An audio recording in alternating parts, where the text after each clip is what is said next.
칭찬은 고래도 춤추게 한다라는 말이 있습니다. 이 마크 트웨인이라고 하는 사람은 나는 칭찬 한마디면은 2달을 살 수가 있다 그랬어요. 칭찬을 받으면 자존감이 생기고 자신감이 생기는 겁니다. 그래서 칭찬은 대단히 좋은 것인데, 그런데 누구에게 어떤 칭찬을 받느냐 하는 것이 중요합니다. 신앙생활을 하는 우리로서는 하나님께로부터 칭찬 듣는 것보다 더 좋은 일이 없을 것입니다. 오늘 본문의 1장에 보면은 하나님께서 욥을 칭찬하는 이야기가 나와 있습니다. 그 칭찬도 사탄 앞에서 합니다. 하루는 하나님의 아들들이 하나님 앞에 섰고 사단도 그 앞에 함께 있었습니다. 그 자리에서 하나님께서 사탄에게 욥을 칭찬하십니다. 여호와께서 사탄에게 이르시되 네가 내 종 욥을 주의하여 보았느냐? 그와 같이 온전하고 정직하여 하나님을 경외하며 악에서 떠난 자가 세상에 없느니라 그럽니다. 하나님이 욥을 칭찬한 것은 그가 가지고 있는 많은 재물 때문이 아니고 그가 이룬 업적 때문이 아니에요. 그의 성품을 칭찬하십니다. 그의 신앙과 관련이 있습니다. 그의 도덕적인 삶도 관련해서 칭찬합니다. 온전했습니다. 정직했습니다. 악에서 떠난 사람이었습니다. 그의 이런 삶은 하나님을 경외하는 그 신앙에서 비롯되었습니다. 그의 성품, 그의 삶, 이것은 하나님을 경외하는 신앙의 뿌리를 두고 있었습니다. 그래서 사단은 이제 욥을 공격합니다. 욥의 신앙에 대해서 의혹을 제기하는 겁니다. 9절 말씀을 보시면 사단이 여호와께 대답하여 이르되 욥이 어찌 까닭 없이 하나님을 경외하리까 하면서 주께서 그와 그 집에 그의 모든 소유물을 울타리로 두르심 때문이 아니니까 주께서 그의 손으로 하는 바를 복되게 하사 그의 소유물이 땅에 넘치게 하셨음이니이다. 이제 주의 손을 펴서 그의 모든 소유물을 치소서. 그리하시면 틀림없이 주를 향하여 욕을 하지 않겠나이까 그럽니다. 욥이 하나님을 경외하는 데는 다 까닭이 있다는 겁니다. 하나님께서 그에게 복을 주시고 그것을 지켜주시기 때문이라고 그렇게 합니다. 그래서 그것을 쳐보시면, 그걸 치시면 틀림없이 하나님을 욕할 것이라고 그렇게 말합니다. 사탄이 무너뜨리고자 하는 것은 욥의 신앙입니다. 욥을 흔들어서 그 입에서 하나님을 향하여 욕을 하도록 하는 데 목적이 있습니다. 하나님께서 사단에게 그러면 해봐라. 그의 소유물을 쳐봐라. 그럽니다. 소유물은 허락하시되 그의 몸에는 손을 대지 마라. 그럽니다. 사단이 하나님의 허락하심 하에서 욥을 공격하는데 욥을 이제 고난 속에 몰아넣습니다. 고난이라는 것은 죄를 지은 사람에게만 찾아오는 것이 아니라는 겁니다. 하나님께로부터 인정받은 신앙의 사람에게도 고난은 있습니다. 하나님께서 허락받고 사단이 욥에 가진 모든 소유물을 칩니다. 그것이 13절부터 19절까지 자세하게 나와 있는데 그의 소유물을 칩니다. 그의 재산, 또 그의 자녀들이 순식간에 다 사라지고 죽습니다. 욥에게 닥쳐온 이 고난이 한순간이었습니다. 다 잃고 말았습니다. 물질 잃었을 때까지는 견딜 수 있었을지 모르지만은 그의 사랑하는 자녀들 7 아들과 3 딸을 한날 한시에 집이 무너져서 잃었을 때 참으로 사람으로서는 견디어내기 힘든 그런 고통이었을 겁니다. 욥이 그처럼 처절한 고통을 당하는 것을 하나님도 보시고 사단도 그것을 지금 즐기고 있습니다. 그가 어떻게 반응한지를 보고 있는 겁니다. 그 반응이 오늘 우리가 뒤에 읽었던 20절에서 22절까지의 말씀입니다. 욥이 일어나 겉옷을 찢고 머리털을 밀고 땅에 엎드려 애배하며 이르되 내가 모태에서 알몸으로 나와 싸운즉 또한 알몸이 그리로 돌아가올지라. 주신 이도 여호와시오 거두신 이도 여호와시오니 여호와의 이름이 찬송을 받으실지니이다 하고 이 모든 일에 욥이 범죄하지 아니하고 하나님을 향하여 원망하지 아니하니라 그럽니다. 그 순간에도 욥은 하나님께 애배했습니다. 하나님의 이름을 찬송하고 있습니다.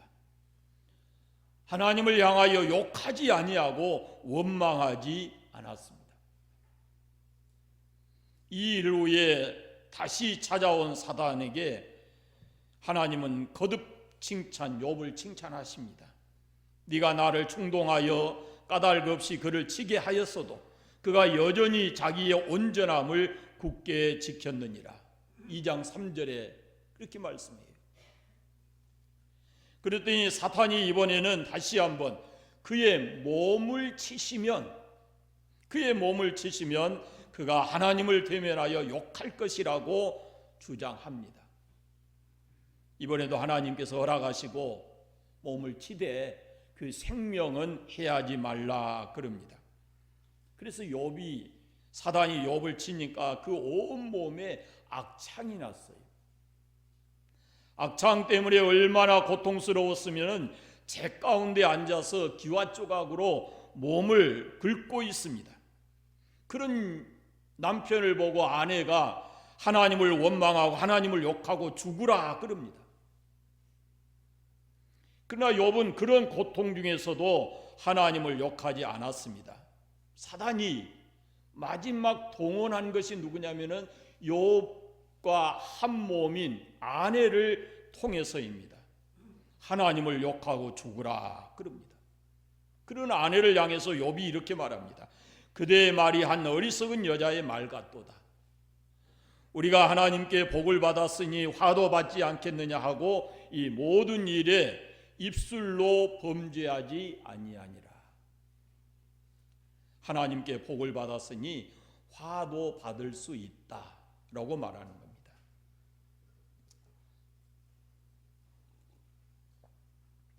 욥은 고난 중에서도 하나님을 경외하는 신앙을 가졌습니다. 모든 사람이 욥과 같지 않습니다. 고난을 당하면 평탄할 때 예수 잘 믿다가도 고난을 당하면은 하나님을 원망하고 하나님 떠난 사람들이 있습니다. 욥이 감당할 수 없는 고난 중에도 신앙을 지킬 수 있었던 것은 하나님을 경배하는 거룩한 습관 때문입니다. 여러분, 사람에게는 누구나 습관이 있어요. 습관을 보면은 그 사람의 성품이나 삶을 알 수가 있습니다. 아리스토텔레스라는 사람이 습관에 대해서 이런 말을 했습니다. 사람은 반복적으로 행하는 것에 따라서 판명된 존재다. 따라서 우수성이란 단일 행동이 아니라 바로 습관 때문이라고 얘기했습니다. 그러니까 좋은 습관을 따라가면은 우리가 우수한 사람이 된다는 거예요. 사단이 욥에게 심어주고 싶은 것은 하나님을 욕하는 나쁜 습관입니다. 잘 들으세요. 원망하는 겁니다. 하나님을 예배하는 좋은 습관을 파괴시키고 작은 일에도 하나님을 욕하게 만드는 나쁜 습관을 갖게 만들려고 하는 겁니다. 사단은 지금도 이 나쁜 습관을 우리에게 심어주려고 하고 있습니다. 습관은 반복의 열매입니다. 히브리서에 보면은 모이기를 배하는 어떤 사람들의 습관과 같이 하지 말고 오직 권하여 그날이 가까움을 볼수록 더욱 그리하자 그랬습니다. 여러분, 한 번, 두 번 예배에 빠지게 되면은 그것이 습관됩니다. 그런데 그리스도인에게는 그것은 좋은 습관이 아닙니다. 나쁜 습관입니다. 지금 코로나19로 인해서 우리나라에만 사망하는 사람이 적지 외국에 엄청나게 많은 사람들이 하루에 죽습니다. 우리가 그 속에 포함되지 않아야 되겠지만은 누구도 알 수 없는 것입니다. 저는 이 예배를 준비하면서 그런 생각을 했습니다. 마지막까지 우리가 거룩한 습관을 가지고 하나님을 예배하는 거룩한 습관을 가지고 살다가 이 상황에 우리가 이겨낼 수 없다면 하나님 나라 그런 모습으로 가야 되지 않는가 하는 생각을 했습니다. 우리는 좋은 습관을 가져야 합니다. 예배하는 거룩한 습관을 가져야 되고 말씀 읽고 찬양하고 기도하는 습관을 가져야 됩니다. 욥의 삶은 경배의 삶이었습니다. 자신과 자녀들을 위해서 평소에도 고통스러운 순간에도 하나님을 예배했습니다.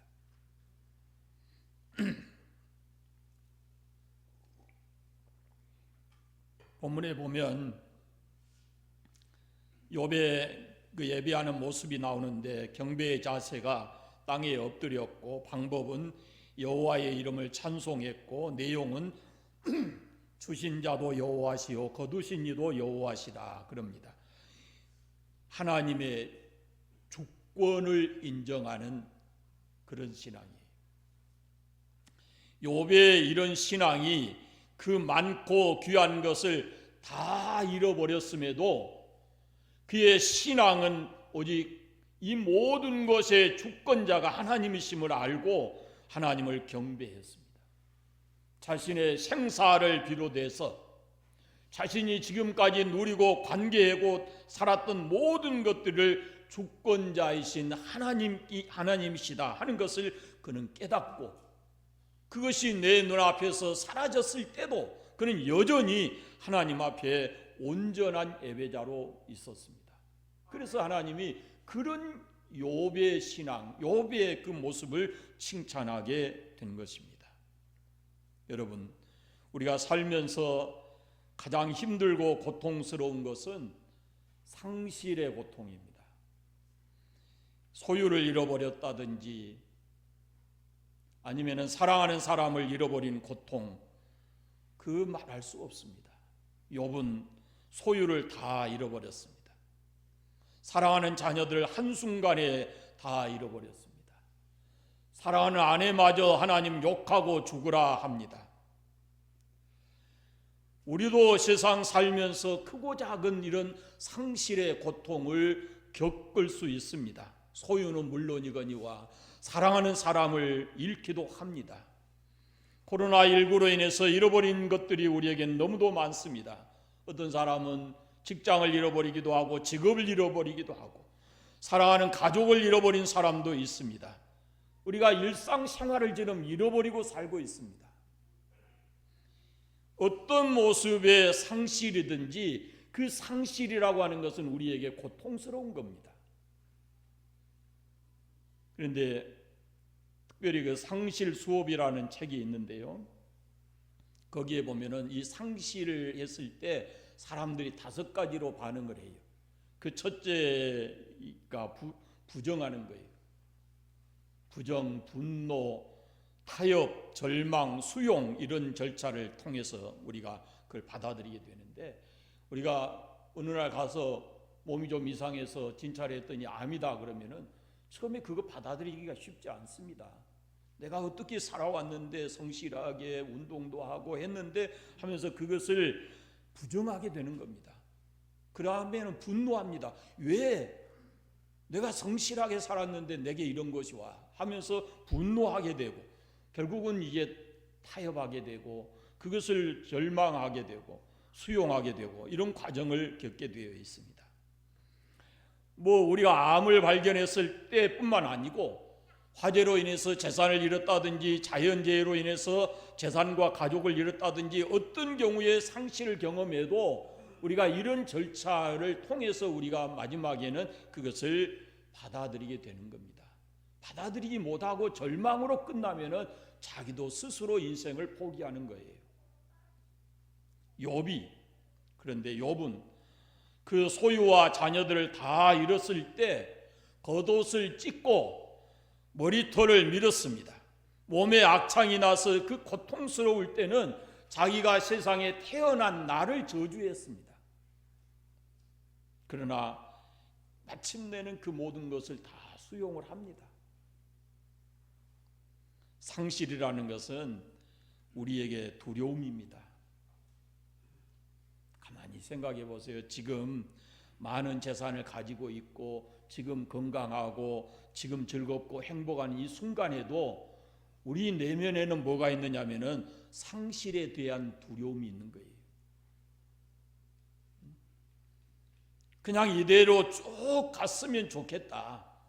건강하게 그냥 살다가 이대로 쭉 가다가 그냥 어느 날 갑자기 그냥 죽으면 좋지. 이런 건 우리가 생각하고 살아요. 그러나 사람은 누구에게나 상실의 고통이 찾아오는 겁니다. 욥이 고통 중에 있을 때 그 고통을 더해준 사람들이 누구냐면 그의 친구들입니다.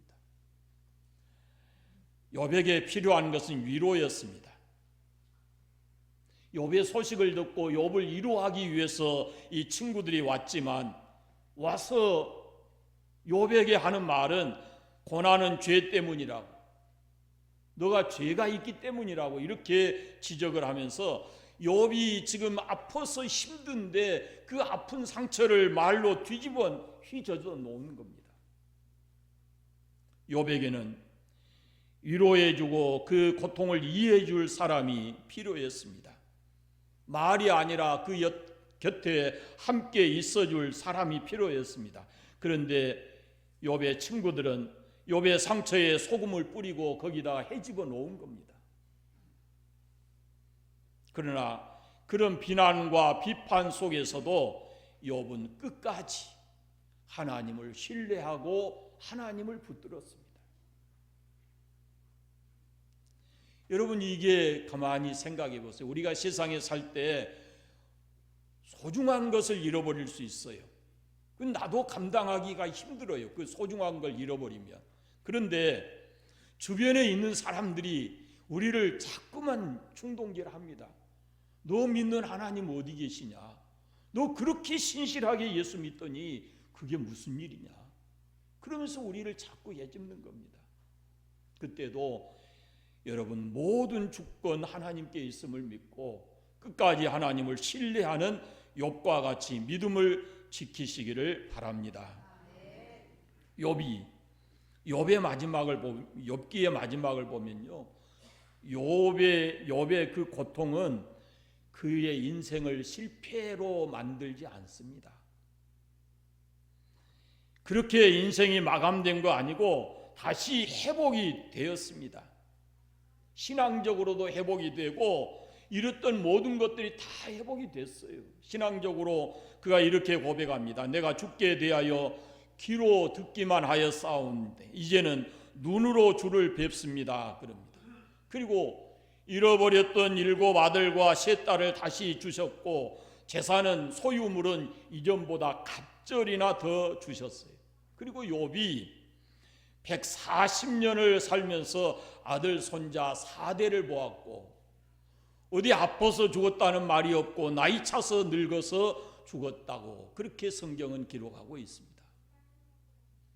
저는 이 욥기서를 참 많이 읽습니다. 욥을 보면서 배운 것이 있는데요. 그것은 뭐냐면 상실의 문제가 아니에요. 상실이라는 것은 누구든지 겪는다니까요. 그런데 그 상실, 무엇인가를 잃어버렸을 때에 어떻게 반응하느냐 하는 것이 중요해요. 대개의 경우 상실의 고통을 겪으면 슬퍼합니다. 괴로워하고 좌절합니다. 분노합니다. 의욕을 상실합니다. 그런 감정이 나쁜 건 아니에요. 누구나 다 겪을 수 있어요. 그런데 그런 감정을 표현하지 않고 이 가슴 속에 묻어두게 되면 그것이 나중에 그것이 내 인생의 쓴뿌리가 돼요. 그래서 또 다른 병을 우리에게 가져오게 되는 거예요. 그래서 슬플 때는 울어야 되고, 눈물이라는 것은 어떤 시인이 그런 말을 했어요. 하나님께서 주신 선물이고 인간의 상실의 마음을 치료하는 약이다. 그렇게 얘기했어요. 그러니까 슬플 때는 그냥 울어야 되는 거예요. 우는 게 좋은 거예요. 상실의 고통을 겪는 욥은 어떻게 반응하는가? 하나님을 경외하는 믿음으로 반응을 해요. 상실의 고통 중에 하나님을 예배하고 하나님을 경배할 때 우리에게는 신비로운 은혜가 임하게 되는 겁니다. 자, 여러분, 상실을 통해서 우리가 경험하게 되는 것은 첫째가 자유예요. 자유. 사실 우리는 내가 좋아하고 사랑하는 것에 너무 집착되어서 삽니다. 우리가 이 땅에 올 때 아무것도 가지고 온 것이 없거든요. 그렇다면 우리가 살아오면서 지금까지 삶의 과정 속에서 우리가 누리는 모든 것은 하나님의 선물이죠. 주인이신 하나님께서 우리에게 맡기신 거예요. 그런데 우리는 그걸 깨닫지 못하고 이것이 나의 소유인 것처럼 내가 거기 집착하고 거기 매여서 사는 겁니다. 거기 묶여져서 사는 거예요. 물질이나 어떤 것도 그렇고 시간도 마찬가지예요. 그런데 이걸 잃고 나면 이것이 내 소유가 아니었구나 하는 것을 깨닫게 되는 거예요. 그때야 진정으로 자유롭게 돼요. 다 내려놓을 때 자유롭습니다. 또 하나 이 상실의 고통을 통해서 새로운 만남을 경험할 수 있는데요. 물질보다 사랑하는 사람을 잃은 것은 더 아픈 고통이에요. 룻기서를 보면은 나오미가 남편과 두 아들을 잃습니다. 룻이라는 사람도 남편을 잃습니다. 결혼한 지 얼마 되지 않아서. 이 나오미가 자신의 인생을 가리켜서 스스로 말하라 그랬어요. 쓰다. 나오미의 자부인 룻은 남편을 잃고 고향을 떠나서 시어머니를 따라서 이스라엘 땅으로 옵니다. 거기 와서 그는 하나님을 만나서 새로운 신앙을 가지게 됐고, 보아스라는 사람을 만나서 그 보아스를 남편으로 해서 오벳이라는 사람을 낳습니다. 그 오벳이 다윗 왕의 할아버지입니다. 상실은 아프지만 나오미도 룻도 새로운 만남을 경험하게 된 겁니다. 여러분, 주신 분이 하나님이시라면은 하나님이 그것을 가져가실 때는 우리에게 또 다른 더 귀하고 더 놀라운 값진 것을 우리에게 예비하고 있을 줄로 믿습니다.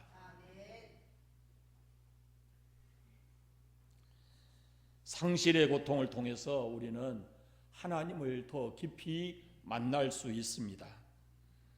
상실의 아픔이 크지만은 그것을 통해서 하나님을 깊이 만나는 것은 큰 축복입니다. 온전하고 정직하고 하나님을 경외하는 사람이라고 칭찬하셨던 하나님께서 욥이 잃고 또 잃고 그럴 때 힘들어하는 그 모습들을 다 보고 계셨을 거 아니에요. 얼마나 그 마음이 아프셨을까요? 하나님 보실 때 이만한 사람이 없다 하고 칭찬했는데 한순간에 이렇게 그런 고통을 겪고 있는 그 욥의 모습을 보면서 하나님 마음이 얼마나 아프셨겠어요. 그러나 다 하실 수 있음에도 불구하고 하나님이 그 고통을 쉽게 거두지 않습니다.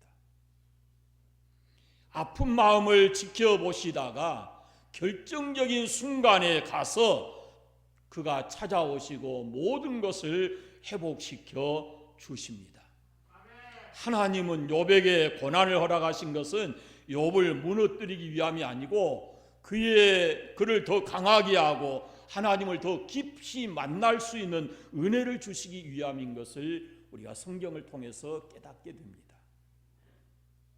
사랑하는 여러분, 저는 가끔 욥기를 보면서 이런 생각을 합니다.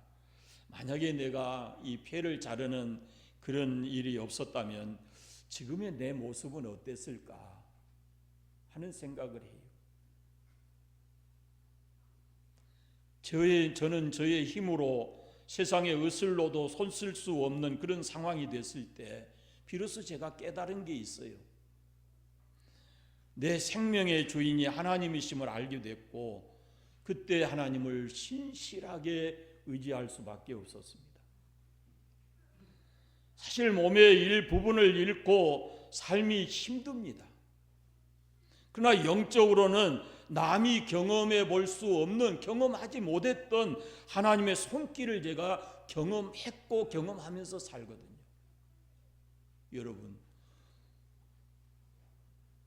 여러분은 잘 모릅니다. 제가 얼마나 힘들고 고통스러운 삶을 살아가는지. 여러분을 보실 때는 이렇게 설교하는 제 모습만 보지만 제가 밤에 이렇게 누워서 잠자는 것이 쉽지가 않습니다. 그렇게 자다가 아랫도리에 지가 내리면 잠자는 제 집사람 깨웁니다. 그렇게 해서 주무르고 다시 회복되면 또 자. 평으로 누워 자는 것보다 이 상체를 이렇게 세우고 자는 것이 훨씬 더 호흡량이 좋습니다. 자다가 그 일을 제가 매일같이 합니다. 어렸을 때 같이 투병 생활했던 저보다 몇 살 아래인 동생 같은 사람이 지금 영광 성산 중앙교회에서 목회를 하고 있는데 소식을 듣고 오랜만에 전화를 했어요. 그랬더니 형님, 저는 옆에 산소통 놓고 삽니다. 산소통. 집에 산소통이 있고 자동차 타고 갈 때는 이렇게 이동할 때 얻는 그런 산소통이 있어요. 차에. 그걸 가지고 산다는 거예요. 여러분, 숨쉬기가 제가 쉽지 않습니다. 그러나 이 육신적으로는 숨쉬는 것이 힘들어졌지만 영적 호흡이 깊어지고 몸은 쇠약해졌지만은 영적으로 근육이 생겼다, 저는 그런 생각을 해요. 여러분이 보셨지만은 제가 목회 힘들 것이라고 책 많이 읽고 좋은 걸 쓰십시오 하고 제 수술 담당했던 의사가 우리 교회에 와서 그 건강 세미나를 했잖아요. 돌이켜 생각해 보면 참 힘들고 고통스러운 그런 시련의 과정이었어요. 돌이켜 생각하기도 싫어요.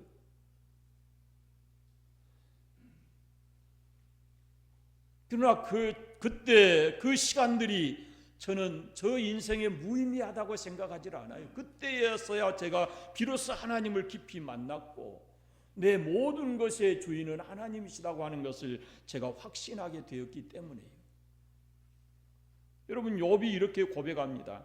내가 죽게 대하여 귀로 듣기만 하였사오나 이제는 눈으로 주를 배웁습니다. 그래요. 상실의 고통을 경험하면서 욥은 하나님을 깊이 만날 수 있었어요.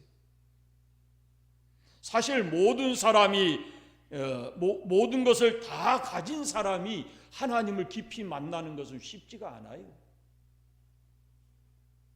세상 것을 잃고 영원한 것을 얻어서 새로운 인생을 살아가고 영적 부유한 사람으로 사는 사람들이 많이 있습니다. 세상 것은 머지않아서 우리 곁을 떠나가게 되고 우리가 손을 펴놓고 다 내려놓아야 될 때가 오는 거예요. 그런 과정을 조금씩 경험하게 되는 것이고 상실을 통해서 마침내 그 상실의 고통을 통해서 우리에게 하나님이 주시고자 하는 것은 하나님을, 주인 되신 하나님을 깊이 만나는 것입니다.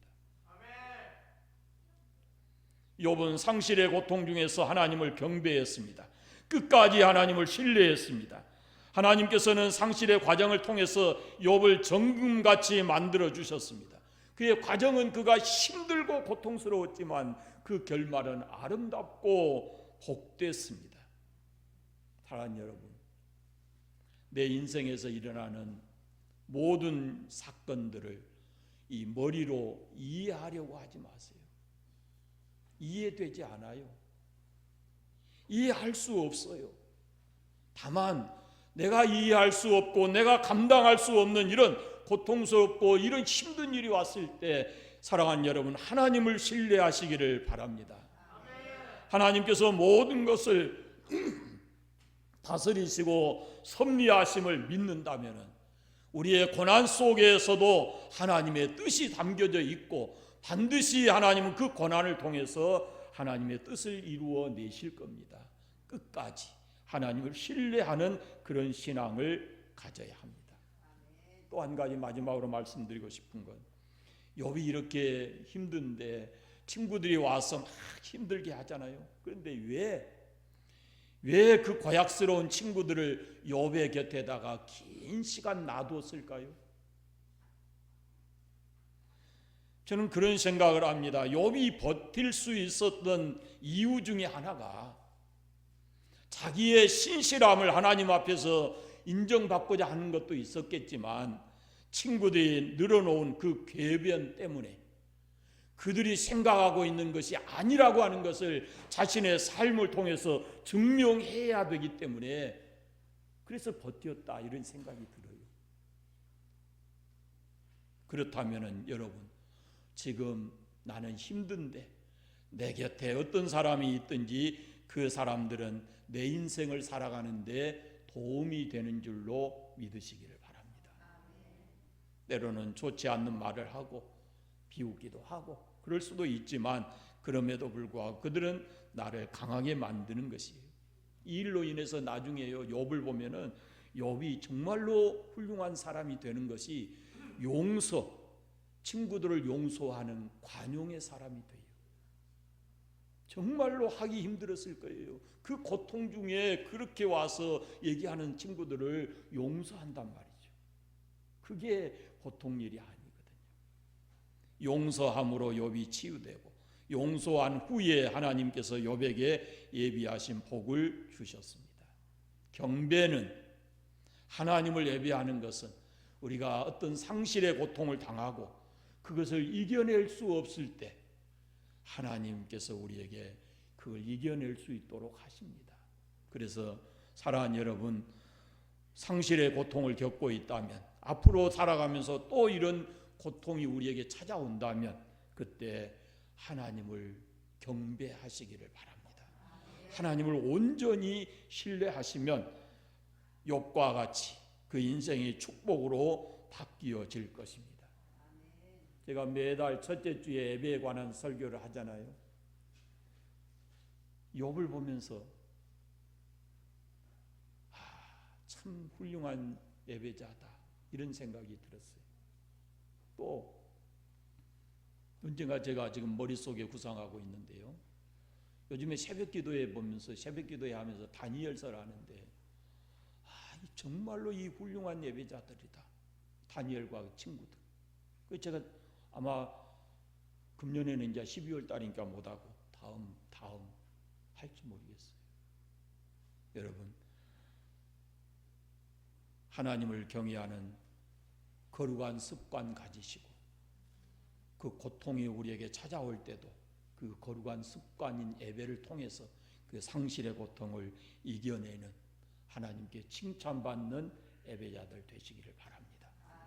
기도하겠습니다. 거룩하신 아버지, 감사합니다. 이 땅의 많은 사람들 중에 우리를 하나님을 경외하는 예배자 되게 하신 것 감사합니다. 오늘도 예배자로 부르셔서 하나님 앞에 예배하며 하나님께서 칭찬하신 이 욥의 예배자인 욥을 우리가 함께 살폈습니다. 거룩하신 아버지, 우리가 이 땅에 살아가면서 어떤 상실의 고통을 경험하든지 우리가 믿음으로 이겨내게 하시고 끝까지 하나님을 신뢰하고 하나님께 예배하는 자들 되게 해주시기를 간절히 원하옵고 기도합니다. 자비하신 아버지, 예배의 거룩한 습관을 우리가 잃지 않게 하시고 끝까지 예배를 잘 드릴 수 있는 우리 모든 성도들 되게 하여 주옵소서. 예수님의 이름으로 기도드리옵나이다. 아멘.